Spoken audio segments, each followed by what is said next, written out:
Doctor Ambedkar जितना party बनाकर काम नहीं किया उससे ज्यादा बगैर पार्टी बना के काम किया। ये नहीं दिखता। कांग्रेस और भाजपा एक ही है ना। कांग्रेस आरएसएस की मां है। सब एक लाइन का स्लोगन बहुत अच्छा लगता है, मजा आता है, गुदगुदी लगता है। मैं सवाल पूछता हूं उल्टा कि गांधी और गोलवलकर एक ही है क्या? गांधी और सावरकर एक ही है?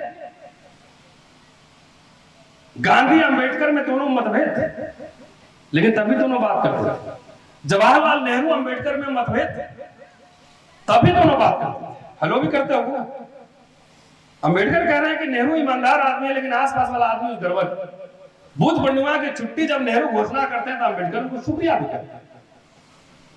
तो दोनों एक ही है। तो कांग्रेस को उस समय राज्यसभा में अंबेडकर को बुलाना नहीं चाहिए और कॉन्स्टिट्यूएंट असेंबली में नहीं रखना चाहिए और सीधा मनुस्मृति लागू कर देना चाहिए। क्या जरूरत था संविधान बनाने का? क्या जरूरत था फंडामेंटल राइट देने का? तो बहुजन चिल्लाए जा रहे हैं, 85 मूल निवासी 85 चिल्लाए जा रहे हैं। कटोरा पर भी एमएलए एमपी नहीं आ रहा है। राष्ट्रीय पार्टी से क्षेत्रीय पार्टी में आ गए। इसके जिम्मेदार आप हैं, मैं हूं या आप लोग? कौन जिम्मेदार है? कौन जिम्मेदार है? इसके लिए नेतृत्व जिम्मेदार होता है। और अगर विजय का सेहरा आप अपने सर पर बांधते हैं तो अपनी पराजय और हार का सेहरा भी अपने सर पर बांधने की ताकत होती है। राजनीति में मैंने कहा समझौते होते हैं, बगैर समझौते के तो आप एक चीटी नहीं मार सकते हैं, एक काउंसलर नहीं जीत सकते हैं। सत्ता का हुक्मरान बनना तो भूल ही जाओ। टुकड़ों टुकड़ों में बांट दिया बांध सबको। क्या मेरी वजह से बटा? किसकी वजह से बटा? यह सवाल कौन पूछेगा? हम लोग तो अभी 5-10 साल से एक्टिव है इधर, नहीं तो पढ़ाई लिखाई कर रहे थे। उसका पहले तो 85 नहीं खंड खंड में बांट लिए थे। अब तो एक आध दर्जन होगा बांध से। अगर जगजीवन राम नहीं होते तो जितने पीएसयूज में, रेलवे में और पोस्ट ऑफिस में जितनी लाखों लाख नौकरियां आपको मिली, हमारे समाज को मिली, क्या मिलती? अगर आप इस लोकसभा में सारे शेड्यूल कास्ट मिलकर एक जगह वोट दें तब भी आप लोकसभा नहीं जितवा सकते हैं, जब तक कि आपका सोशल अलायंस नहीं हो। मेंढकी कितनी भी मोटी हो जाए वो बैल नहीं बन सकता। क्या समझे? मेंढकी कितनी भी मोटी हो जाए या चूहा कितना भी मोटा हो जाए वो हाथी नहीं बन सकता।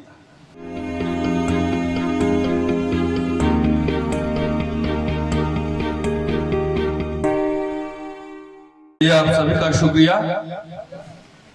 और पहली बार पर्चा देख रहा हूं जिसमें आयोजक में किसी का नाम नहीं है, तो ये अच्छी बात है और ये हमारी एकता का परिचय है। इसलिए पूरे गांव, प्रखंड और विधानसभा के लोगों, जनता, ऑर्गेनाइजर सबको शुक्रिया और बधाई कहता हूं। फूले अंबेडकर जयंती की बधाई देता हूं। बालादरे साहब, सचिन सब यहाँ बैठे हैं, लेकिन मैं नाम तलाश रहा था, कोई नाम इधर मिला नहीं, तो अच्छी बात है। आज मैं 2 बातें आपके सामने करने वाला हूं कि डॉक्टर अंबेडकर जन्मदिन मनाते थे क्या, और मनाते थे तो जन्मदिन के अवसर पर उन्होंने क्या क्या कहा अपने अनुयायियों से। जाते थे तो चंदा लेते थे सबसे, पैसा लाओ, अठन्नी जमा किया उन्होंने, और उन पैसों का क्या किया, क्या बनाया? अपनी हवेली बनाई, अपना मॉल बनाया या कुछ और किया? ये आपको बताने वाला हूं। इसलिए भी इस समय जानना जरूरी है कि ऐसा नहीं कि हमारा समाज लोगों को चंदा नहीं देता है। समाज ने जितना चंदा दिया अब तक, मुझे लगता है उतना में तो एक द्वीप खरीद के जो है दलित समाज अपना देश बना लिया रहता, इतना चंदा दिया। लेकिन चंदे का हिसाब आपको मिला क्या? वो चंदा, वो पैसा कहां गया? ये आपने पूछा क्या? ये सवाल 2023 में और महाराष्ट्र और मध्य प्रदेश के बॉर्डर पे खड़ा होकर पूछ रहा हूं। नाराज हो जाएगा तो 2 किलोमीटर उधर भाग जाऊंगा, महाराष्ट्र में चला जाऊंगा, कुछ ना कर पाएंगे। क्यों पूछ रहा हूं? संसाधन के बगैर कोई काम नहीं चलता। माइक में आया तो इसके लिए पैसे देने पड़े होंगे, और संसाधन का सही इस्तेमाल हुआ या नहीं हुआ यह भी जानना जरूरी है। बहुत आंदोलन हो रहे हैं, बहुत मिशन का काम चल रहा है, लेकिन मुझे लग रहा है कि उल्टा दिशा में चल रहा है ना। कह रहे थे बालादरे साहब को 29 लाख संगठन है, तो 29 लाख संगठन में तो देश के हुकूमत पे कब्जा होना चाहिए था, लेकिन उल्टा जा रहा है। जितना रिजर्वेशन वगैरह था सब खत्म हो गया, दलितों पे हमले बढ़े। तो बाबा साहब चंदा लेते थे, उसका एक एक पैसे का हिसाब देते थे, वो मैं बताने वाला हूं। दूसरी बात मैं बताने वाला हूं कि हमारे लोग राजनीति में बहुत शुद्धतावादी होते हैं, क्योंकि जितने विषय आपने रखे हैं वो सब मिला जुला कर देखे तो राजनीति से जुड़े हुए सवाल है, इसलिए उसमें बात करना बेहद जरूरी है। हमारे लोग राजनीति में बहुत शुद्धतावादी होते हैं। 24 कैरेट जो है गोल्ड की तरह ढूंढते हैं कि अगर बचपन में आप झगड़ा हुआ हो और किसी को पटक दिया हो, 30 साल बाद अगर चुनाव लड़ रहे हो तो बचपन वाला कहानी याद रखेगा कि मुझे पटकी मारा था, इसको वोट नहीं देना। ये हमारे लोगों की हालत बहुत खराब है। दूसरी बात है कि राजनीति को हर समय काल और संदर्भ, समय के हिसाब से समझना चाहिए। जिस मोड़ पर हम खड़े हैं, अगर इस बात की संजीदगी को और राजनीति कैसे होता है इसको न समझेंगे तो समझिए आने वाला दिन जो है बहुत मुश्किल, बहुत बड़ा होने वाला है। संविधान रहेगा, हाथ में आपके पकड़ा दी जाएगा, संविधान लिखा हुआ, लेकिन उसके प्रावधान नहीं मिलेंगे और उसी स्थिति में धकेल दिए जाएंगे जिस स्थिति में आज से 50-70 साल पहले। तो इसलिए सवाल गंभीर है, इसलिए गंभीरता वाली बात मैं करूंगा। बाबा साहब 1938 में शुरुआत इसी से कर रहा हूं। मनमाड़ में उस समय चुनाव हो चुका था और समझिए बाबा साहब 35-36 में इंडिपेंडेंट लेबर पार्टी बनाए थे और बॉम्बे विधानसभा चुनाव में 15 सीट जीते थे, 13 सीट जीते थे। और उसके बाद 1942 में शेड्यूल कास्ट फेडरेशन बनाया। शेड्यूल कास्ट फेडरेशन से चुनाव नहीं जीत पाया नहीं। अंतिम दिनों में रिपब्लिकन पार्टी बनाया और रिपब्लिकन पार्टी का क्या हश्र हुआ वो आप सबके सामने है। तो इसलिए राजनीति को संदर्भ में अगर नहीं समझेंगे, समय की जरूरत के मुताबिक नहीं समझेंगे तो हर समय धक्के खाएंगे, मारे जाएंगे, धकेले जाएंगे और जो भी हक हकूक है आपके छीन लिए जाएंगे। और बाबा साहब ने कहा कि ये बात है 1938 की, मध्य प्रांत के वनहाट इधर भुसावल, बनहाट, वहां बाबा साहब का भाषण है। उसे कुछ लाइन में सुनाता और मैं बात जो करता हूं हवा में नहीं करता हूं, कागज लेके चलता हूं, दिखा दूंगा पन्ना भी। उसमें कह रहे हैं कि हम में एक दोष यह है कि हम में एक बार अगर झगड़ा होता है तो झगड़ा जो है ना पीढ़ियों तक चलता रहता है, पीढ़ियों तक चलता रहता है। और औरों में देखिए कितनी कथाएं, कितनी वदंतियां हैं, ये खानदान मिटा दिया, सब कुछ कर दिया, क्या क्या हुआ, कितने झगड़े हुए, पांडव और कौरव में कितने लड़ाई हुए, फिर भी सब मिलके ही चलता है, यहाँ पीढ़ियों तक चलता है। यह ठीक नहीं। राजनीति में बोला हुआ तुरंत भूल जाना चाहिए। अगर राजनीति करने जा रहे हैं तो 51% अगर सहमति हो तो बात बननी चाहिए, मतलब उसमें कोई इधर उधर नहीं होना चाहिए। 49% नहीं बनी, 51% भी बात कर रही तो उसके साथ साथ हो जाइए, 50% भी बन जाए तो हो जाए। आजकल हमारे समाज में नशा चढ़ा हुआ है। नशा राजनीति का। ऑफर देंगे कि आपको अरबपति बनाना है और लोकसभा का टिकट देना है, कौन लीजिएगा? तो अरबपति वाला छोड़ के लोकसभा का टिकट मांग लेगा तुरंत। वो जीतेगा कि नहीं जीतेगा गारंटी नहीं, लेकिन नशा चलता है। हमारे बगल में 2 किलोमीटर उधर महाराष्ट्र कितनी पार्टियां हैं सर? जात जात की पार्टी बनी हुई, जात जात की। सब कह रहा है कि देश के हुक्मरान बनना है, संसद पे कब्जा करना है। जात जात 2 आदमी मिलकर 3 पार्टी बनाया है, एक अकेले और एक कॉमन मिनिमम प्रोग्राम बना है। 3 पार्टी बनता है एक घर में। एक काउंसलर का चुनाव भी जीत सकता है? नहीं जीत सकता। तो बाबा साहब को सुन लीजिए, उसी भाषण में वो क्या कह रहे हैं। और आज के दलितों को, पिछड़ों को, जो जात जात की पार्टी बना के घूम रहे हैं, उनके लिए मैं ढूंढ के लाया कि बाबा साहब ने क्या कहा। बाबा साहब ने कहा था, खास तौर से ये शेड्यूल कास्ट के बारे में कह रहे हैं, शेड्यूल कास्ट में ज्यादा नशा चढ़ा हुआ है राजनीति का। फिर एक नया पार्टी बन जाएगा तुरंत चुनाव से पहले। कह रहे हैं कि हम अल्पसंख्यक हैं, माइनॉरिटी। मेंढकी कितनी भी मोटी हो जाए वो बैल नहीं बन सकती। क्या समझे? मेंढकी कितनी भी मोटी हो जाए या चूहा कितना भी मोटा हो जाए वो हाथी नहीं बन सकता। मेंढकी फूल कर भी बैल नहीं बन सकती। इसलिए किसी का साथ लिए बगैर राजनीति हमारे नियंत्रण में नहीं आने वाली है। सही हो?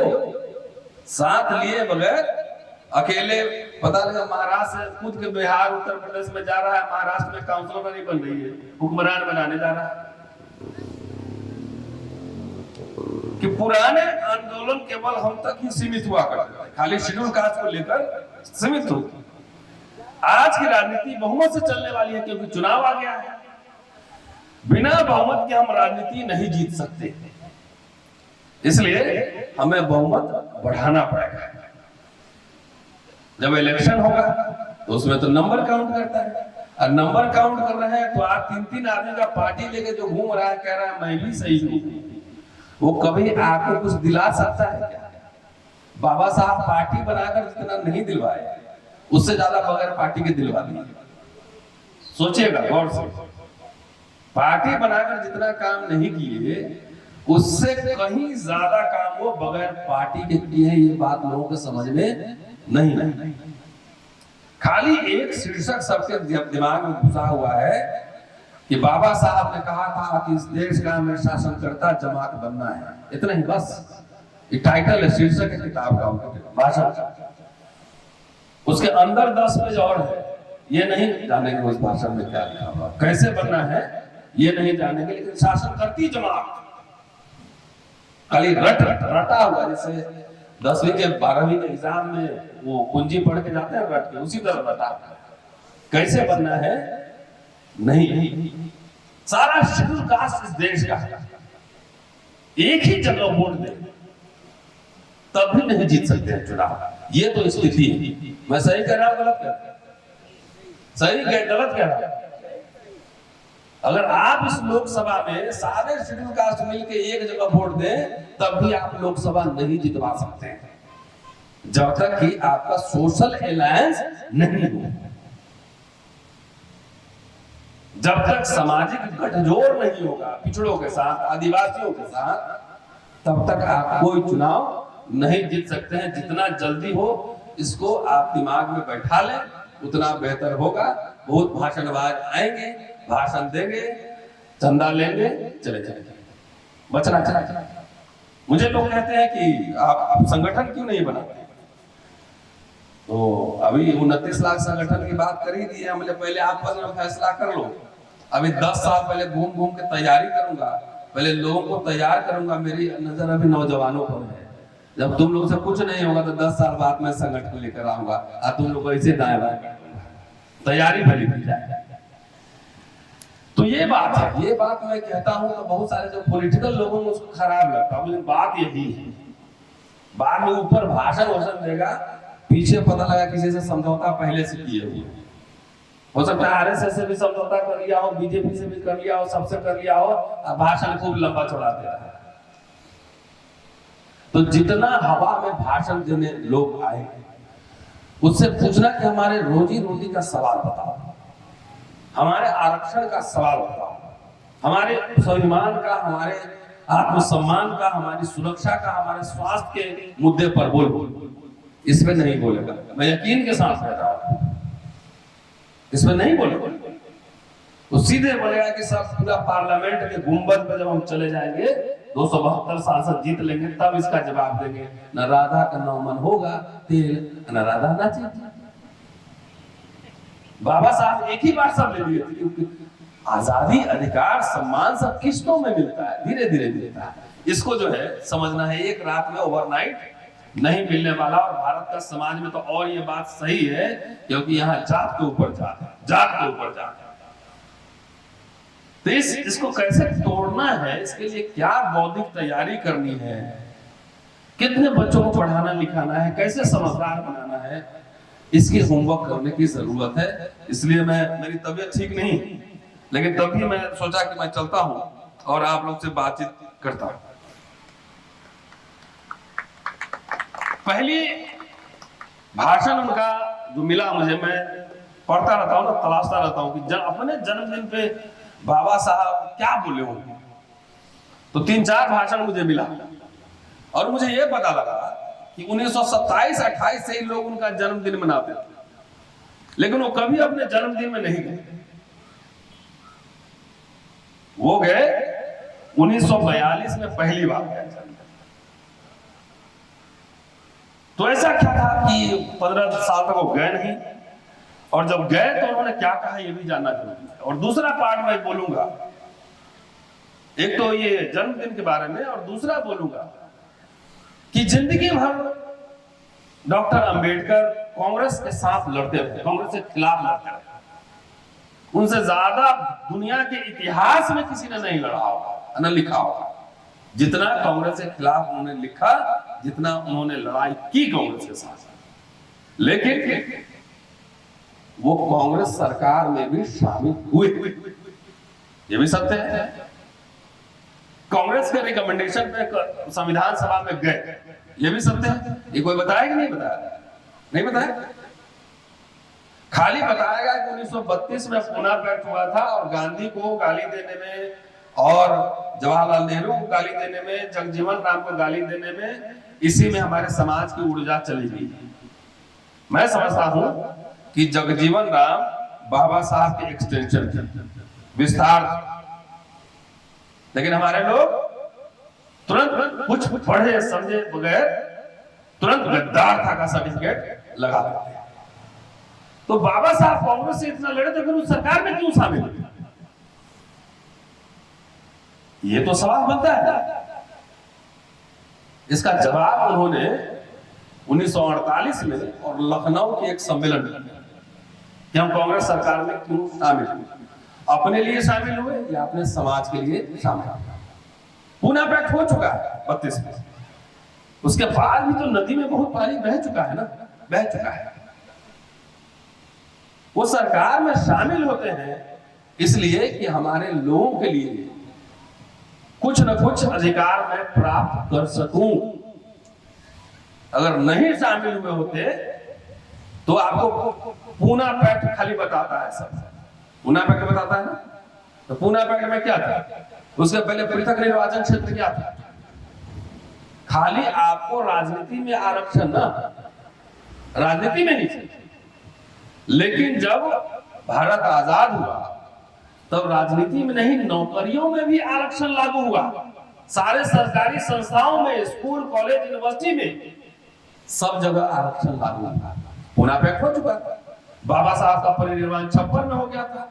अगर जगजीवन राम नहीं होते तो जितने पीएसयूज में, रेलवे में और पोस्ट ऑफिस में जितनी लाखों लाख नौकरियां आपको मिली, हमारे समाज को मिली, क्या मिलती? नेता तो 10-20 होगा ना, एमएलए कितना होगा? 50 होगा। लेकिन नौकरियां तो लाखों लाख में मिली ना। पीएसयूज बने, बैंक का नेशनलाइजेशन हुआ, पब्लिक सेक्टर यूनिट भेल घेल आईओसी सब बना, सब में आरक्षण लागू हुआ, तो लाखों की संख्या में नौकरियां मिली, हजारों करोड़ों रुपए सैलरी आए, तो बढ़िया बढ़िया शर्ट खरीद के पहन के घूम रहे हैं। इसको सोचने की जरूरत है। उसी रिजीम में, उसी बाबा साहब के एफर्ट्स की वजह से इसीलिए कांग्रेस रिजीम में वो शामिल हुए कि हम कुछ नहीं कर, हर समय कहते हैं इसमें लिखे हुए कि हर समय लड़ने के लिए लड़ते रहना यह ठीक रणनीति नहीं है, कि हर समय लड़ता ही रहो यह ठीक रणनीति नहीं है, राजनीति में समझौते करने होते। और मैंने समझौता किया, मैं मंत्रिमंडल में शामिल हुआ इसलिए कि अपने लोगों के अधिकार सुरक्षित कर सकता। नहीं तो 70 साल में जो एक बड़ा मिडिल क्लास बना, थोड़ा चेहरे पे थोड़ा सा चमक आई, 70 साल में जो हुआ यही मिला। उसके पहले कुछ नहीं था। सॉरी, वो बीजेपी वाला कहता है, आरएसएस वाला कि 70 साल में क्या हुआ। कुछ हमारे दलित भाई भी कहते हैं कि 70 साल में क्या हुआ। तो हम 70 साल में बहुत कुछ नहीं हुआ, फिर भी कुछ हुआ। एक मिडिल क्लास में मजदूर का बेटा भी कलेक्टर बन सकता है, यह संभव हुआ। मजदूर का बेटा भी इंजीनियर बन सकता है, यह संभव हुआ। एक मजदूर का बच्चा भी प्रोफेसर बन सकता है, यह संभव हुआ 70 साल में। तो आरएसएस बीजेपी वाले कहेंगे तो बात समझ में आती है कि उनको मनुस्मृति लागू करना है, तो उनके लिए कुछ नहीं हुआ।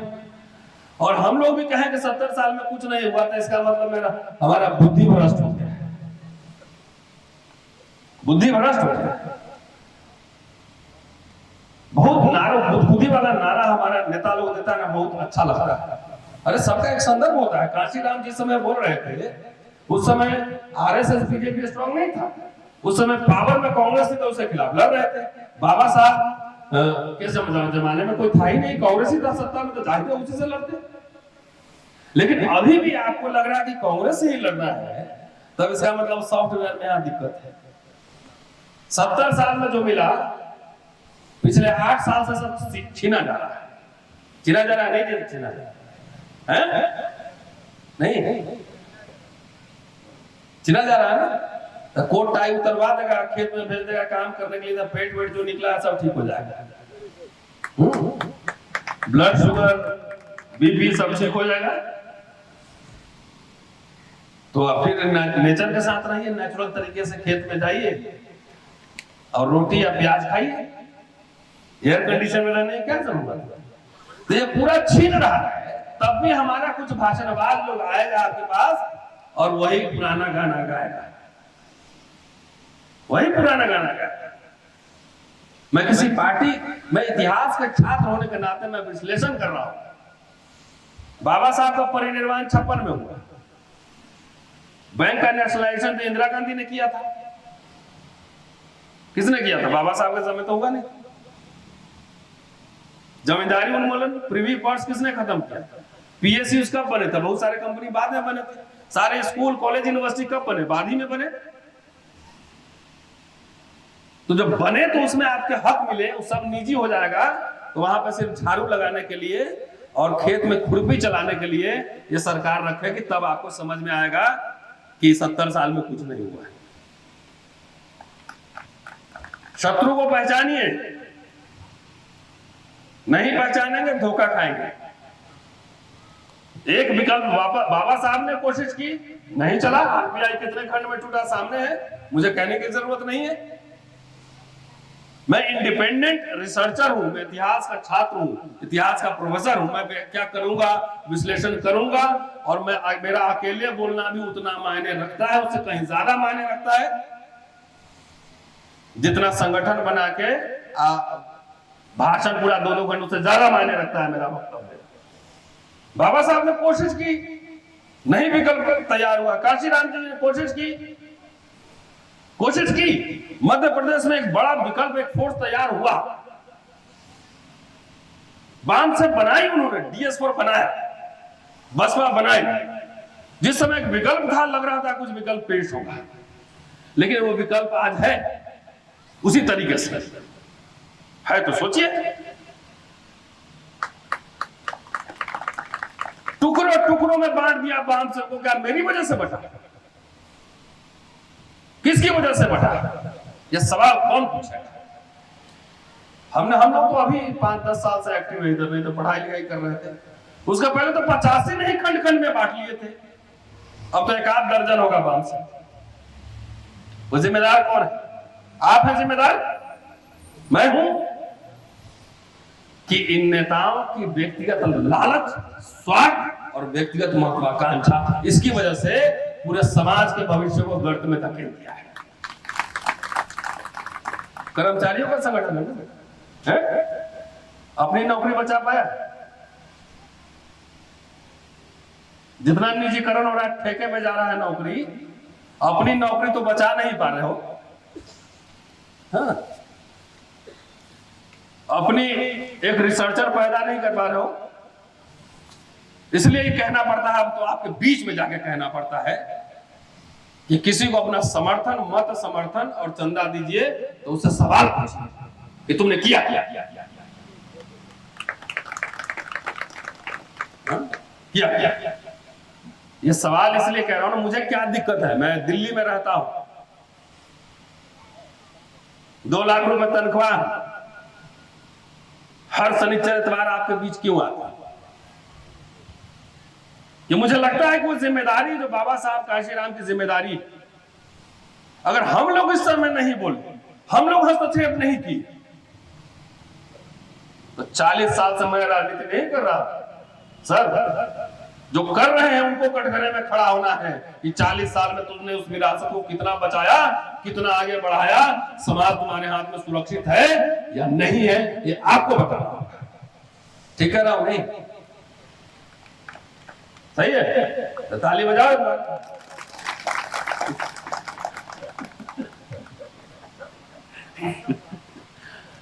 ठीक है, तो ये बात समझिए, जब तक जो समाज चिंतन मनन नहीं करता है, इंट्रोस्पेक्शन, आत्मावलोकन नहीं करता है, अब भेड़ चाल चलते रहता है, तो एक भेड़ आगे वाले गड्ढा में गिरी तो पूरा समाज ही गड्ढा में गिर जाता है। इसलिए व्यक्ति को वीर पूजा नहीं करना चाहिए, भक्ति नहीं करना चाहिए। यहाँ के नेताजी बैठे हुए 21वीं सदी के नेताजी, पैंट शर्ट वाले, ठीक है, हमें चाहिए जींस शर्ट वाले नेताजी, बढ़िया, सफेद कुर्ता पजामा वाला बहुत देखिए। थोड़ा 21वीं सदी का मॉडर्न नेता रहना चाहिए। नए लड़के आएंगे, गॉगल्स वॉगल्स लगा के आएंगे, टी शर्ट वगैरह पहन के आएंगे, थोड़ा अच्छा स्मार्ट दिखना चाहिए। हर समय सफेद जूता, सफेद पैंट, सफेद कुर्ता पहन के जो एकदम लग रहा है कि अब कुछ और होने वाला है, तो थोड़ा डाइवर्स दिखना चाहिए ना सब लोग। दोस्तों 1942 में जो अपने बर्थडे में गए, 50वां जयंती, गोल्डन जुबली, उन्होंने सबसे पहला लाइन जो कहा, कह रहे हैं कि मैं अपने जन्मदिन पर कोई समारोह नहीं चाहता। बाबा साहब अकेले थे ना, वो संगठन बनाने से लेके प्रिंटिंग प्रेस और अखबार निकालना, लड़ाई करना, सब करना अकेले करते थे। वो संसाधन नहीं था। 1 लाख रुपया इकट्ठा करना में 14 साल लगा। आज तो मैं ही कह दूंगा कि जरा यहाँ चंदा डाल दीजिए, देखा 2 लाख रुपया तो ऐसे डाल देगा लोग यार। अगर कहते हो, सोचिए 1 लाख जमा करने के लिए 14 बरस लगा, वो जमाना वो भी। इसलिए मैंने पहले कहा कि समाज ने लोगों को सहयोग किया है, लेकिन जिन हाथ में गया वो क्या किए मैं नहीं जानता। जिस समय की बात कर रहे हैं उस समय भारत सत्ता का ट्रांसफर होने वाला था अंग्रेज से भारतीयों में। उन्होंने कहा कि हमारे साथ अंग्रेजों ने धोखा किया है और आपको तैयार रहना पड़ेगा कि अगली बार अगर धोखा हुआ तो हमें आंदोलन के लिए तैयार रहना है। ये आंदोलन कैसा होगा, कार्रवाई कैसी होगी, संवैधानिक या असंवैधानिक, हिंसात्मक या अहिंसात्मक, मैं कह नहीं सकता। आज ये भाषण दे दे कोई, मैं तो अपना कागज लेके चलता हूँ कि पुलिस पकड़ेगा तो बोलेंगे भारत सरकार ने छापा है, इसी वजह से बोल रहा हूं। कह रहे हैं कि संविधान सभा जिस तरह माहौल चल रहा है, बनी दोबारा आपको जगह नहीं मिलेगा, क्योंकि भारत पाकिस्तान बढ़ जाएगा, इधर उधर गए आपको कुछ मिला ही नहीं। उस समय आप क्या करेंगे? बोला ऑफिस में बैठकर बम बनाना पड़ेगा। ये बाबा साहब कहते हैं कि बम बनाना पड़ेगा। हाँ, इसमें कोई कंफ्यूजन नहीं होना चाहिए, बम ही कह रहा हूं मैं सीधा। और किसी से भी बेहतर हैंड ग्रेनेड हम लोग चला सकते हैं। ये बाबा साहब के राज बोलते थे, पकड़ के जेल में चल दिया रहता पुलिस। ये कह रहे हैं कि जब मैंने सार्वजनिक जीवन की शुरुआत की तो मैं समझता था कि अच्छा हो या बुरा, हम तो हिंदू समाज के अंगी, 1920 के दशक की बात कर रहे हैं, हिंदू समाज के अंगी हैं। लंबे समय तक सोचता रहा कि हिंदू समाज को उसकी बुराइयों से मुक्त करके, है ना, समानता के आधार पर दलित वर्ग को उसमें हम शामिल करने। इसलिए हमने चावदार आंदोलन चलाया, हमने काला मंदिर आंदोलन चलाया, इसलिए हमने मनुस्मृति जलाई और दलितों को जनेऊ धारण भी करवाया। लग रहा था कि हम हिंदू हैं। और आज से तुलना कर लीजिए कि आप अगर हिंदू हैं तो कितना हिंदू हैं, आप तुलना कीजिए। मैं कुछ नहीं कहूंगा, घोड़ी पे चढ़ सकते हैं, पानी पी सकते हैं, मंदिर जा सकते हैं, समानता के अधिकार पर रह सकते हैं तो कितना, और नहीं रह सकते तो क्यों, ये सवाल पूछा जाना चाहिए। लेकिन मेरे अनुभव ने मुझे बढ़िया सिखाया और आज की तारीख में मैं पूरी तरह इस बात से आश्वस्त हूं कि दलित वर्गों के लिए हिंदुओं के बीच समानता जैसी कोई बात नहीं हो सकती, क्योंकि हिंदुत्व की बुनियाद ही असमानता पर टिकी है। ठीक है, अब आज आप कल्पना कर लीजिए, अगर समानता मिल गई है तो अच्छी बात, नहीं मिली है तो सवाल तो पूछ ही लीजिए कम से कम कि अगर हम हिंदू हैं तो कौन से वाले हिंदू, ये भी बता दो। आगे कह रहे हैं कि उचित समय पर हम बताएंगे कि हमें क्या करना है, लेकिन इतना तय है कि हिंदू हम रहेंगे। 42 में कह रहे हैं। फिर कहते हैं वीर पूजा नहीं करना चाहिए। आजकल हमारे नेता लोग अपने जन्मदिन पर खूब फूल माला खुद ही लेते हैं, पैसा भी इकट्ठा करते हैं। बाबा साहब बोले वीर पूजा नहीं करनी चाहिए, अवतार के सिद्धांत में विश्वास नहीं करनी चाहिए। मैं अपने जन्मदिन का हमेशा विरोधी रहा कि अवतार के सिद्धांत लेके हम दुख हो रहा है, दुख कष्ट भोग रहे हैं, तो किसी का अवतार होगा और अवतार आके मुझे जो है दुख से निवारण करेगा, इस चक्कर में आप नहीं पड़िए। इसी ने हिंदू धर्म का बेड़ा गर्क किया है, इसलिए इससे बचिए। और अंतिम में कह रहे हैं इस भाषण में कि यदि हिंदू लोग, कांग्रेस को भी हिंदू पार्टी समझते, हिंदू लोग अगर दलितों की उसकी सुरक्षा की गारंटी देते हैं तो हम उनसे भी ज्यादा हम इस लड़ाई को लड़ सकते हैं और उनसे कंधा में कंधा मिलाकर लड़ सकते हैं, अन्यथा कोई समझौता नहीं होगा। ये कह रहे हैं 42 में, लेकिन 48 में सरकार भी शामिल हो। तो बाबा साहब की बात को एक बार लीजिए कि वो जो बोल दिए थे वही सत्य है, वो नहीं है। बाबा साहब राजनीति में बहुत व्यवहारिक पोजीशन लेते थे, इसको प्रैग्मेटिज्म बोलते हैं। और अमेरिका में उनका गुरु थी जॉन डेवी, उनसे उन्होंने सीखा। एक बात इसलिए कहते हैं कि राजनीति में बोला हुआ तुरंत भूल जाना चाहिए, अगला क्या होगा इस पे बहस करनी चाहिए। तो बाबा साहब को भगवान नहीं बनाना है, पहली बात बना दिए, खेल खत्म। जैसे भगवान बनाए आप हो गए भक्त, और भक्त के आंख में हर समय रहता है पट्टी। क्या समझे, क्या रहता है? ताली बजाओ नहीं यार, एक बार इससे बोल रहे हम कथा थोड़ी आप वाचन कर रहे हैं हम कथा थोड़ी थोड़ा इधर उधर से, हाँ एक्टिव रहना चाहिए ना, एक्टिव। वो जाइए कथा वाचक क्या हो, आजकल बागेश्वर बाबा उधर वहां सब ऐसे बैठा रहता है। अरे यहाँ एनर्जेटिक लोगों की सभा है, बीच बीच में ताली उली बजाते रहो। चलिए अब आता हूं बहुत महत्वपूर्ण सवाल कि बाबा साहब चंदा लेते थे और 1952 का एक भाषण है बर्थडे के अवसर पर उनका एक कार्यक्रम हुआ और उसमें जो बात कह रहे हैं वो दिलचस्प है, इसलिए कि आप लोग को सचेत करने आए हैं। पैसा बचाइए और छोटा छोटा बच्चा सब है सबको अंग्रेजी में पढ़ाइए, हाई फाई ऑक्सफोर्ड कैम्ब्रिज पढ़ाइए, ज्यादा जरूरी है उसको पढ़ाना। कह रहे हैं कि 14 साल 1938 में मैंने इमारत फंड के लिए चंदा लेना शुरू किया, लेकिन हम वायसराय के सिटी काउंसिल में चले गए तो इसलिए टाइम नहीं मिला।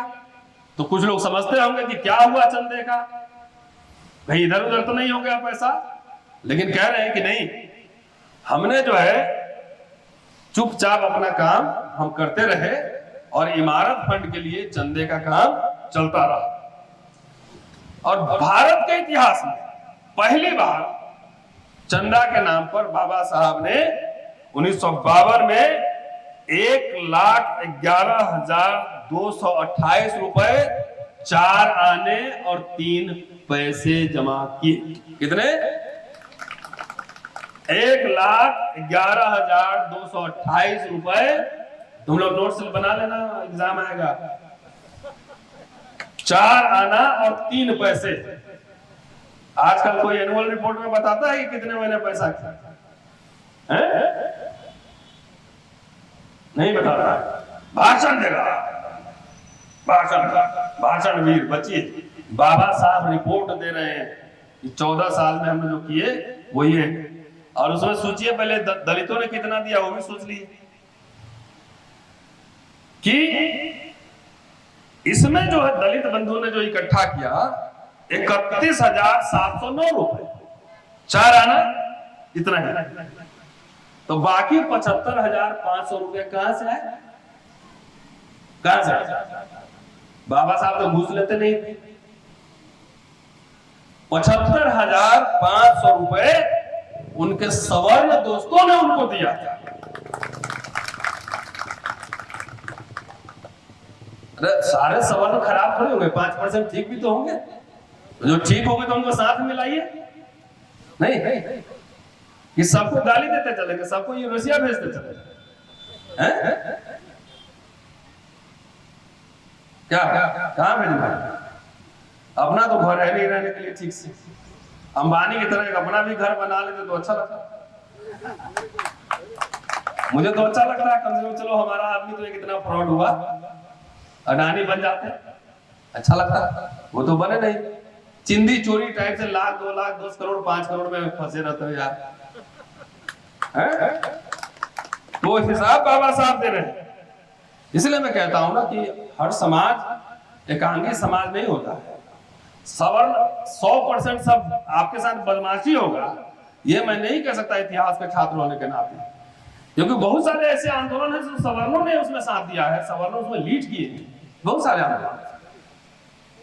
अगर 10% लोग भी हमारे साथ हैं तो हमारा सिंपैथाइजर है ना, कम से कम मेरे साथ तो खड़ा है। तो बाबा साहब इसलिए एग्जाम्पल दिया है, 75,500 रुपए उनके सवर्ण मित्रों ने दिए। और आजकल कुछ लोग ब्राह्मण को खाली विदेश भेजने में टाइम खर्चा कर रहा है। जो भी 2-4 ब्राह्मण जो है थोड़ा सा रहा होगा लिबरल, थोड़ा सा सिंपैथेटिक रहा होगा, वो भी गुस्सा के उधर ही चला गया है? वो गुस्सा के वो भी उधर भाग गया कि देखो हम लोग तो विदेश भेज रहा है। उस समय थोड़ी सोचेगा कि कौन कोई किस तरह का ब्राह्मण है, खाली जनेऊ देख के हमको यूरोसिया भेज देगा। कैसे भेजेगा ये नहीं बताएगा। पाकिस्तान से बात करना पड़ेगा, अफगानिस्तान से बात करना पड़ेगा, ये सब नहीं बात। तो इसलिए आपको आगाह करने आया कि समाज में जब रहते हैं तो समाज के ताने बाने अलग तरीके के होते हैं। आप ही के जात के सब आपके मित्र हैं क्या? नहीं। घर घर में भाई भाई में जमीन के लिए और पेट्रोल पंप के लिए और गैस एजेंसी के लिए झगड़ा है कि नहीं है? तो आपको कॉमन दोस्त तलाशने होंगे। और ये इसीलिए राजनीति में मैंने कहा समझौते होते हैं, बगैर समझौते के तो आप एक चीटी नहीं मार सकते हैं, एक काउंसलर नहीं जीत सकते हैं, सत्ता का हुक्मरान बनना तो भूल ही जाओ। इसलिए आंख खोलिए। अमेरिका में जो ब्लैक लोग थे उन्होंने पार्टी बना के कुछ नहीं किया, बिना पार्टी के ही ले लिया अपना हिस्सा। और जब ले लिया पहले स्पोर्ट्समैन बना, उद्योगपति बना, पैसा वाला बना, तो बाद में अपना राष्ट्रपति भी बनवा लिया, नहीं बनवा? ओबामा साहब बने और यहां सब चिल्ला रहा है, पार्टी के पार्टी खड़ा है, पार्टी के पार्टी। और सोशल जस्टिस मिनिस्ट्री के अलावा मिलता ही नहीं, कभी जो फाइनेंस मिनिस्ट्री भी नहीं मिला, अब प्रधानमंत्री बन रहा है। ये रास्ता बता रहा हूं अनुभव से और पढ़ के बता रहा हूं कि जिस समाज में उसका मध्यम वर्ग, मिडिल क्लास, सोचने समझने वाला चिंतक क्लास, पैसे वाला क्लास, उद्योगपति, बिजनेसमैन, अरबपति, नहीं सब नहीं बन सकता ना, अरबपति कुछ तो बनना चाहिए। सारे वाइस चांसलर नहीं बन सकते सब लोग, ब्राह्मण में सारे वाइस चांसलर है, ठाकुर में सारे वाइस चांसलर है, तो सब तो बन नहीं सकते। तो दलित में भी सब नहीं बनेंगे तो, लेकिन कुछ तो बने। तो आपको राष्ट्रपति बना सकता है, लेकिन प्रोफेसर और वाइस चांसलर नहीं बनाएगा। सोचो क्यों? मेरी बात समझ रहे? प्रोफेसर नहीं बनाएगा, राष्ट्रपति बना सकता है। ये खेला है, लीला यही है। तो इसलिए हमारी दिलचस्पी राष्ट्रपति न बनने न बनाने में है। पहले बच्चों में से, नए जमाने के बच्चे में से 20-50 एकदम फाय फाय अंग्रेजी बोलने वाला बच्चा मुझे बनाने हैं। पहले लिखने, पढ़ने, सोचने, समझने वाले बच्चे बनाने। जब ऐसे बच्चे बन जाएंगे, इतनी छोटी बच्चियां सब हैं, ये सब अंग्रेजी बोलेगी टाइम टाइम पूरा, ऑक्सफोर्ड कैम्ब्रिज में पढ़ के आएगी, 2-3 जनरेशन लगेगा, तो राष्ट्रपति ही बना लेंगे, प्रधानमंत्री ही बना लेंगे। ये कोई बड़ी बात नहीं। आरएसएस ने 100 साल तैयारी की, हम लोग तो उतना कर भी नहीं पाए ठीक से। बाबा साहब 100 साल पहले जरूर लड़े थे, लेकिन जो बना के दिए उसी को ना बचा पाए, उसी को ना बचा पाए।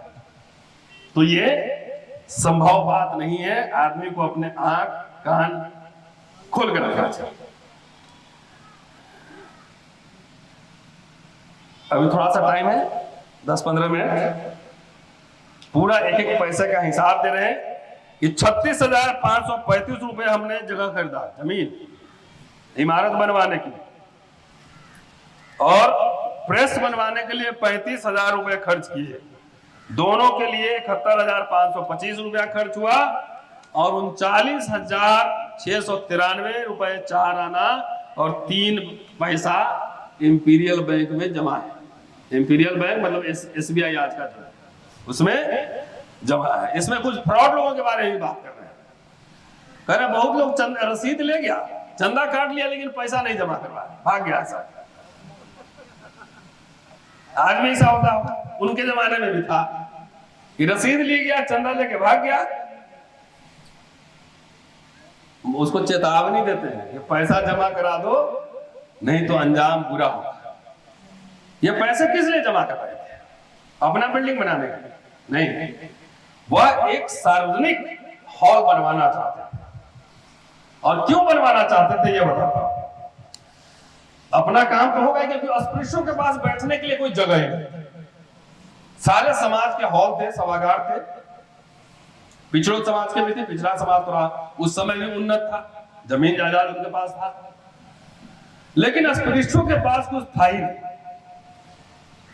तो वो एक हॉल बनाना चाहते थे, जिसे अपने काम के अलावा उसको किराए पे डालें। और किराए पे डालेंगे तो उससे क्या करना है, सुन लीजिए, कि उससे जो है हम अपने छात्रों की पढ़ाई का इंतजाम करना है। ये एक नेता को मैंने इंटरव्यू सुना, हम लोग भी कहते हैं ना कि सबसे जरूरी है बच्चों को पढ़ाना। अरे हम तो 50 साल के 25 साल बाद मर जाएंगे, लेकिन जो अभी बच्चा 10 साल का है, 25 साल बाद 35 साल का होगा, तो भविष्य का लीडर तो वही है ना, युवा। जब उसके शिक्षा पर, उसके ट्रेनिंग पे आप खर्च नहीं करेंगे, तो उसको आप क्या बनाने जा रहे हैं, समाज का क्या हाल करने जा रहे हैं, सोचिए जरा सा। तो नेता कह रहा था कि पढ़ाना वढ़ाना हमारी जिम्मेदारी नहीं है, ये सरकार की जिम्मेदारी है। वाह, तो बाबा साहब ने पीपल्स एजुकेशन सोसाइटी क्यों खोला? अगर सरकार की जिम्मेदारी है, और सरकार एजुकेशन में से हाथ खींच ले पीछे, बोले कि नहीं पढ़ाएंगे, तब क्या कीजिएगा आप? अपने बच्चों को क्या बनाएंगे? निरक्षर, अंगूठा छाप। जिससे चंदा ले रहे हैं उसके बच्चे कहाँ पढ़ते हैं जरा पूछो, तो बोले उसके बच्चे तो कन्वेंट में पढ़ते हैं, अंग्रेजी वाले। इसलिए गुमराह जो लोग कर रहे हैं, थोड़े सावधान होने की जरूरत है। मैं कल कहाँ कह रहा था, मैंने कल, हाँ, एक डीपीएस के टक्कर का दलित लोग स्कूल तो बनाए, कोई अपने आप को उसमें उस तपिश में तपाने के लिए तैयार नहीं है। ऐसा नहीं कि जमीन नहीं है, यहाँ नागलोक है, इतना बढ़िया बना हुआ है। अब यार रहा था ससई साहब का पूरा, मैंने देखा जमीन, सैकड़ों एकड़ जमीन है। 10 लोग बैठे बात करें उनसे, टीम बनाए और बोले कि यही गुरुकुल बनाएंगे हम लोग अपने हिसाब से बच्चों। इसमें काम में दिलचस्पी नहीं है, तुरंत इंस्टेंट चाहिए। जैसे वो मशीन में सिक्का लगाते हैं और उधर से पेप्सी निकल जाता है, तुरंत चाहिए, तुरंत हमको सांसद बनाओ, मंत्री बनाओ, ये चाहिए। तो मुझे मत बनाओ, इन बच्चों को बनाओ, उनको तैयार करवाओ। जब ठीक से पढ़े लिखेगा नहीं, विचार उसमें नहीं आएगा, तो वो लीडर नहीं बन सकता है। बनेगा तो डीलर ही बनेगा। क्या बनेगा? डीलर क्या करता है? डीलर डील करता है, इस पार्टी से भी उस पार्टी से, कुछ पीछे हाथ ऐसे रख के भी डील करता है। और लीडर जो है वो सीना तान के खड़ा होता है, आपके लिए लड़ता है, आपके लिए आवाज बुलंद करता है, चाहे उसको उसकी कोई भी कीमत क्यों नहीं चुकानी पड़े। ये लीडर का काम होता है। लीडर अपने लिए नहीं जीता है। बाबा साहब अपने लिए जीते रहते तो उनसे ज्यादा मोल किसी के पास होता। कितने बैंक में माल ही माल पड़े रहते, मशीन भी गर्म हो जाता गिनने में। वो अपने लीडर कभी अपने लिए नहीं जीता है। वो डीलर सब जो है वो समय आपको बोलेगा कि आपके लिए हम करेंगे, करेगा कुछ नहीं, गलती आप लोग की। वो डीलर सब सवाल नहीं पूछते कि आपने किया क्या, ये बताओ। नहीं, मेरा पैरवी कर दो, मुझे ठेका दिलवा दो, मेरे बच्चे का एडमिशन करवा दो, हो गया। ये कमजोरी जानता है, इसीलिए आपको खरीद लेता है। हर समय कलेक्टिव बात कीजिए। हमारे गांव के लिए क्या किया भैया? नाली ठीक हुआ कि नहीं, स्कूल में मास्टर पढ़ा रहा है कि नहीं, ठीक से काम हो रहा है कि नहीं, बच्चों को मिड डे मील ठीक से मिल रहा है कि नहीं मिल रहा है, पानी ठीक से मिल रहा है कि नहीं मिल रहा है, ये पूछिए। देखिए ना, 2 साल में जितना डीलर होगा वो भी लीडर बन जाएगा। अरे बाप रे, सवाल पूछता है। कुमली गांव में सवाल पूछते हैं लोग, तो डर के मारे हेरा हेरा फिर नहीं करेगा। ये सवाल पूछने की आदत डालनी है। कह रहे हैं कि 25 साल तक आप कांग्रेस से लड़े और आपने फिर कांग्रेस क्यों, कांग्रेस मंत्रिमंडल में शामिल क्यों? अभी तो मैं व्यक्तिगत रूप से कह रहा हूं और मुझे हर सभा में कह देता हूं कि तीसरा विकल्प हमारे पास अभी है। इसमें कोई कंफ्यूजन नहीं पाना चाहिए और मुझे व्यक्तिगत रूप से नहीं है कंफ्यूजन। तीसरा विकल्प देश में नहीं दिख रहा है। दलितों की कोई ऐसी पार्टी नहीं है जो वर्तमान सत्ता को चुनौती दे सके। आप है तो मुझे बताइए, मैं उसको 50,000 चंदा भी दूंगा। है 4 बार उत्तर प्रदेश की सरकार आई तो कैसी बन पाई, ये बताइए। आप बताइए कैसी बन पाई? वही बता रहा हूं ना, सुन लीजिए। तो 4 बार आई तो फिर और भी आना चाहिए। एक पे क्यों अटक गई फिर विधानसभा में? ये इसका सवाल का जवाब देंगे। मध्य प्रदेश में इतनी बड़ी ताकतवर पार्टी थी, कहा राष्ट्रीय पार्टी से क्षेत्रीय पार्टी में आ गए। इसके जिम्मेदार आप हैं, मैं हूं या आप लोग? कौन जिम्मेदार है? कौन जिम्मेदार है? इसके लिए नेतृत्व जिम्मेदार होता है। और अगर विजय का सेहरा आप अपने सर पर बांधते हैं तो अपनी पराजय और हार का सेहरा भी अपने सर पर बांधने की ताकत होती है। घर बैठे बैठे राजनीति होता है। हम आपसे ना वोट लेते हैं ना चंदा लेते हैं, और तभी हर वीकेंड पे आपके बीच इसलिए जाते हैं कि भाग पर से भक्ति का पट्टी हटाइए। हुक्मरान बनते बनते जमीन खींच ली गई चादर नीचे से और सब कुछ चला गया, कुछ पता ही नहीं लगता। आप तो रिटायर किए, जितना रिटायर हो रहा उतना भर्ती हो रही। कितना विधानसभा में यहाँ सदस्य है मध्य प्रदेश में? कितना है? कितने हैं टोटल? शेड्यूल कास्ट से कितने हैं? 19 90 है एससी। 90 ही आदमी तुम यहाँ पे विधायक बन सकते हो, लेकिन नौकरियां जो है लाखों लोग कर सकते हो। नौकरी आपकी बचाने के लिए कोई नेता सड़क पर आता है? विश्वविद्यालय में आपकी नौकरियां खत्म की जा रही थी। भारत बंद आह्वान हम लोगों ने किया था, अपने जेब से नोट हम लोगों ने खर्च किए थे, नेता की आवाज नहीं निकल रही थी। 2 अप्रैल भारत बंद हुआ, SC ST एक्टिव, सबसे ज्यादा मध्य प्रदेश में हमारे साथी शहीद हुए।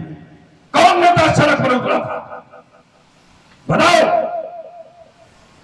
खाली वोट चाहिए, दूंगा वोट, विकल्प तैयार करो। और राजनीति में बगैर आंदोलन किए हुए, बगैर सड़कों पे उतरे हुए, एयर कंडीशन में बैठ के रसमलाई खा के कभी नेता नहीं बन सकते। अपना कवच खुद खोलो। मुद्दों पर आपको स्टैंड लेना पड़ता है। निजीकरण पे कोई है? आवाज निजीकरण हो रहा है, लूट मची है इस देश में। कौन नेता निकल रहा है सड़क पर? बताओ इसके खिलाफ। किसानों का आंदोलन हुआ, ट्विटर और फेसबुक से राजनीति होती है। कितने लोग इसमें ट्विटर पे जो देखेगा ट्विटर? कांशीराम जी साइकिल लेकर भारत घूमे थे। विकल्प बनने के लिए रेस में होना पड़ता है। मैं चाहता हूं कि आप रेस में आए, मैं चाहता हूं, हम चाहते हैं रेस में आए, रफ्तार पकड़े। लेकिन शत्रु अगर 100 की स्पीड से चल रहा है तो कम से कम आप 95 के आसपास तो रहिए। 0 पे बैठे रहिएगा, कहिएगा कि हम तो विकल्प पेश कर रहे हैं। हमारे कांशीराम जी के बाद जो है ना, दलित सबको एसी में रहने का आदत बहुत हो गया है। और यकीन मानिए, एयर कंडीशन में मैं भी रहता हूं। एयर कंडीशन में रहना बुरी बात नहीं, लेकिन खून के उबाल और आपके विचारों में ठंडापन आ जाना, यह बुरी बात है। हमने आप लोगों से चंदा लिया है क्या? है? मेरा तो एक प्रोफेसर, हम कुछ नहीं बोलेंगे तो चलेगा ना? आपका वोट लिया ना चंदा लिया, क्यों? ना चंदा लिया आपसे ना आपका वोट लिया। मैं नौकरी करता हूं, मैं बैठ कर अपना आर्टिकल लिखूं, किताब, मुझे तो आर्टिकल लिखना चाहिए था, किताब लिखना चाहिए था। हम क्यों आपके बीच में आ रहे हैं, देश भर में बोलने जा रहे हैं? क्योंकि जिनको ये काम करना चाहिए था वो सब घर में बैठा हुआ है। इसलिए हम लोग को निकलना पड़ता है। और जो बाहर घूम रहा है छोटे भैया नेता लोग, वो सब गलत रास्ता पे ले जा रहा है। अरे वो 90 सांसद और विधायक तो रहना ही, वो कहां जा रहा है? हमारी दिलचस्पी बच्चों के भविष्य को लेकर है। जो सरकारी स्कूल कॉलेज सब बर्बाद हो रहे हैं, सरकारी नौकरियां खत्म हो रही, उससे बात कौन करेगा? ये मेरा काम है बात करना। इस पर आंदोलन करना किसका काम है? आप बताइए। तो नेता कोई काम करता नजर आता है? इलेक्शन के 6 महीना पहले, 3 महीना पहले अवतार होगा ऐसे, उसी के खिलाफ बाबा साहब बोले थे। इसलिए मैंने, मेरी व्यक्तिगत राय है, मैंने व्यक्तिगत कहा है, किसी पार्टी पे मैंने नहीं कमेंट किया है। अगर बोलिएगा तो दिन भर बहस करने के लिए तैयार। कांशीराम जी का 11 वॉल्यूम किताब मैंने 11 क्लास से मंगवा लिया, 11 वॉल्यूम मंगवाया, अब दिन भर पढ़ के बहस करने के लिए तैयार। मैंने कहा, पहले ही कहा कि राजनीति संभावनाओं के बीच समझौता है। प्यूरिटन होंगे तो आप कुछ नहीं कर पाएंगे, संभावित मित्रों से समझौता करना होता है। तो अभी जो देश में हालात है, जिस तरीके से संवैधानिक मूल्यों पर, जिस तरह के संवैधानिक संस्थाओं पर हमले हो रहे हैं, उसको बचाना पहली प्राथमिकता है। तो तीसरा मोर्चा भी मुझे नहीं दिख रहा है। आपको दिख रहा है तो अच्छी बात है, मैं व्यक्तिगत राय कहने आया हूं। आपको दिख रहा है, करिए, कौन रोक रहा है? 2 पक्ष होंगे ना, एनडीए और यूपीए की लड़ाई होगी, लार्जली मुझे दिख रहा है। तो इसमें से तो 2 में से एक पक्ष आपको चुनना ही पड़ेगा ना। खटिया छाप लोटा छाप पार्टी लेके 2000-3000 वोट के काट के किसी को हरवा दिए, तो इसका मतलब किसी को आप मदद भी कर रहे हैं। इसलिए तो मैं ये भी कह रहा हूं ना कि देख लीजिए आमने सामने आपको शत्रु कौन दिख रहा है। बाबा साहब उसी में कह रहे हैं, पिछड़ों पे बात कह रहे हैं। कि पिछड़े वर्ग के लोग अपने अलगाव के कारण दुखी रहे, उन्हें ऊंची जातियों से राजनीतिक शक्ति कब्जाने के लिए संयुक्त मोर्चा खोलना होगा। वयस्क मताधिकार से जनता के पास राजनीतिक शक्ति आई है, एक व्यक्ति एक वोट।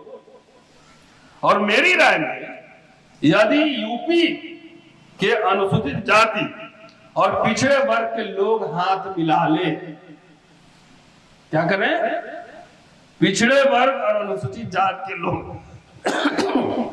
हाथ मिला ले, तो वे विधानमंडल में अपने 50% सदस्य चुन सकते हैं और राजनीतिक शक्ति हथिया सकते हैं। यदि पिछड़े वर्ग के लोग ऊंची जातियों के खिलाफ पृथक मोर्चा बना ले तो मुझे तब भी कोई आपत्ति नहीं। दुखद बात यह है कि अनुसूचित जातियों और पिछड़े वर्ग के लोग अपनी शक्ति के प्रति सजग नहीं हैं। बहुजन चिल्लाए जा रहे हैं, 85 मूल निवासी 85 चिल्लाए जा रहे हैं, कटोरा पर भी एमएलए नहीं आ रहा है।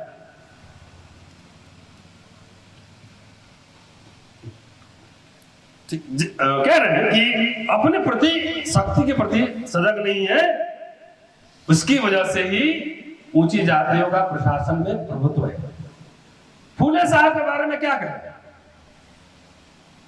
फूले साहब के बारे में कह रहे हैं कि मैं अकेला महाराष्ट्र में आदमी हूं जो फूले साहब के विचारों का वारिस हूं, उनके समाज के लोग भी उनके विचार को नहीं मानते। बाबा साहब वही बात मैं रिपीट करने आया।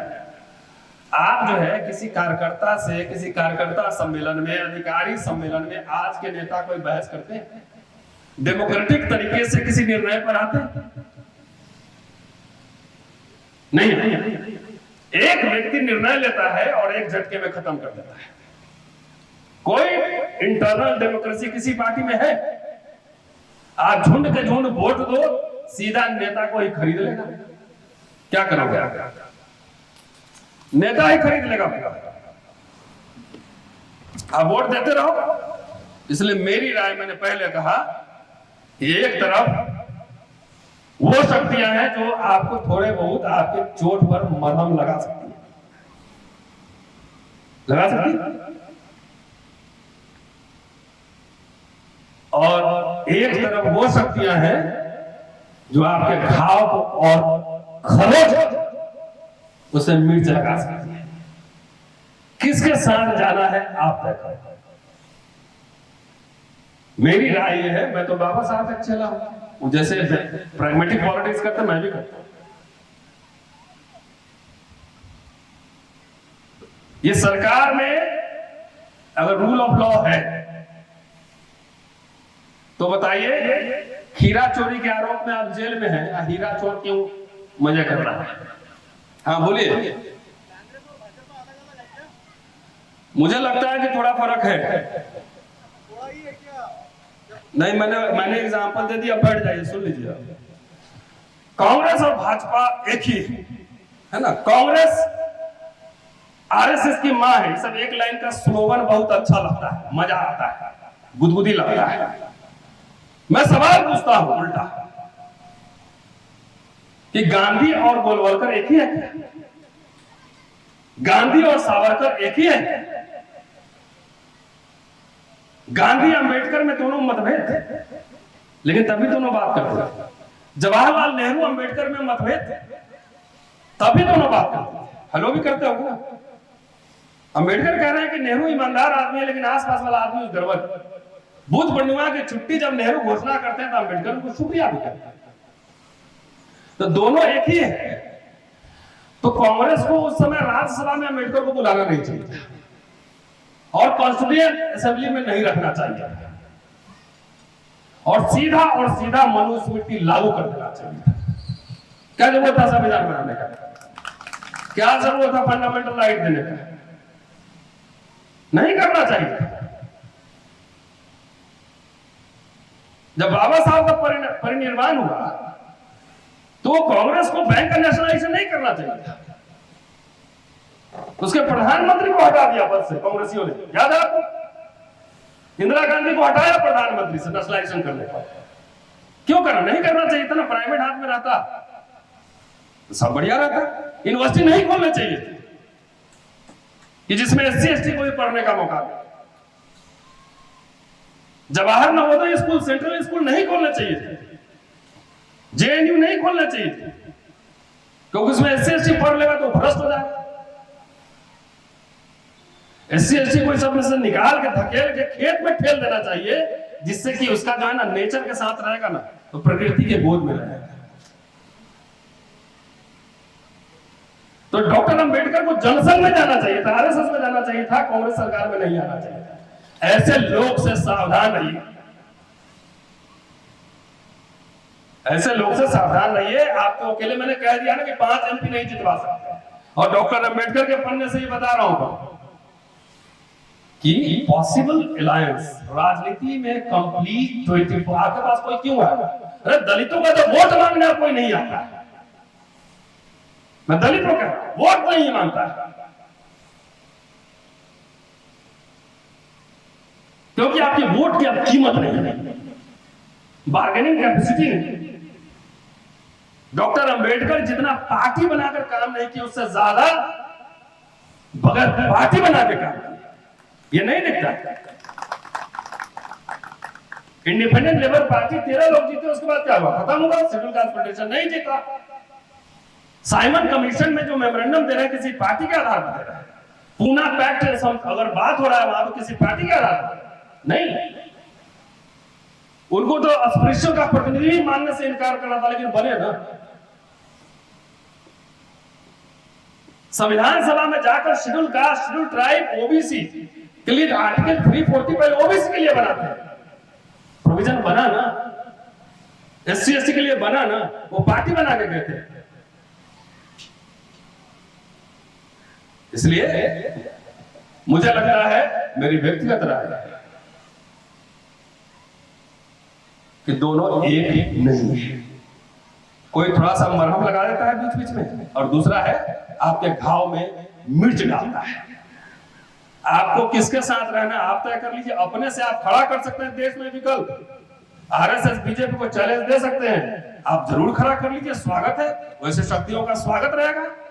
90 के दशक में खड़ा हुआ, लेकिन व्यक्तिगत महत्वाकांक्षाओं में धराशायी हो गया, धराशायी हो गया।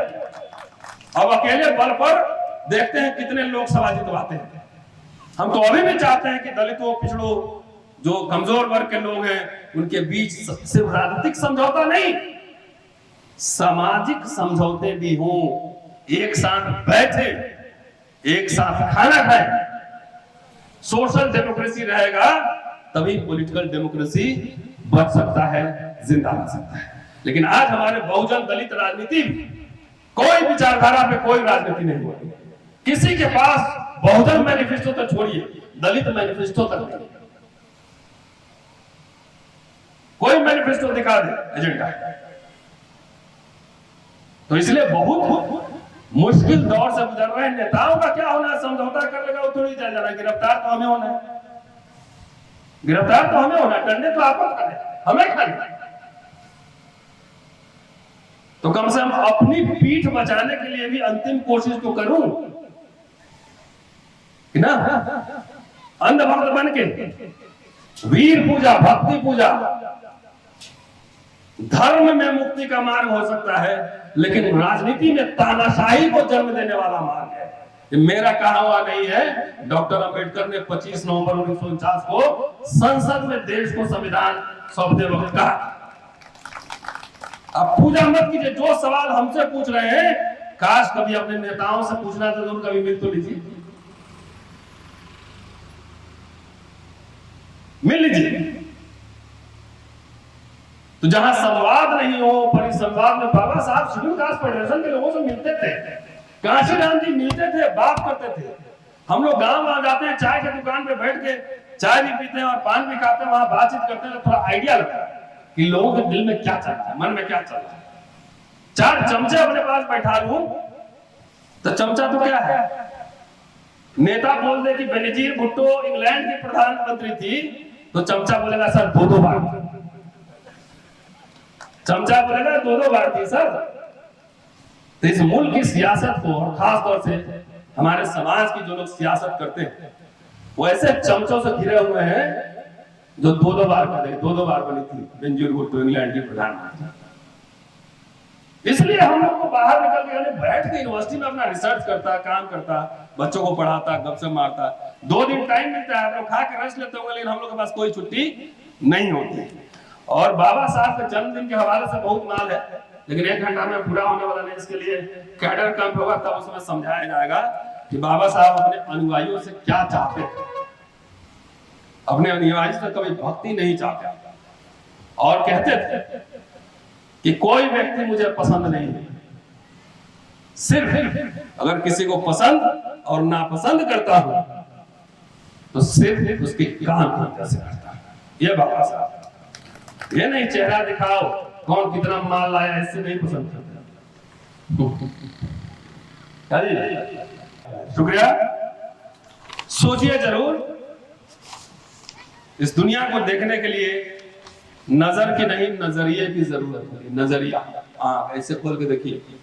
आंख तो फिजिकल वर्ल्ड देखता है ना, लेकिन नजरिया जो है उसके आस पास पूरे ब्रह्मांड को देखता, समझता है।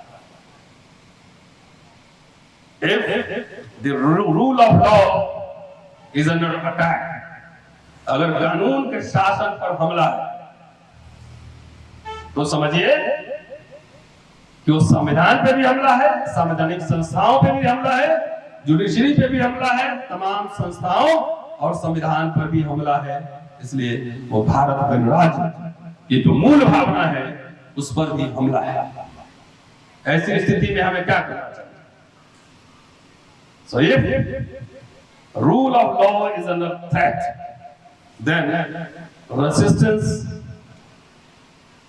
must be adopted as fashion. So make resistance fashionable. कि अगर संविधान पर हमला है तो प्रतिरोध, विरोध को फैशन बनाइए। भागो नहीं, दुनिया बदलो, चुप।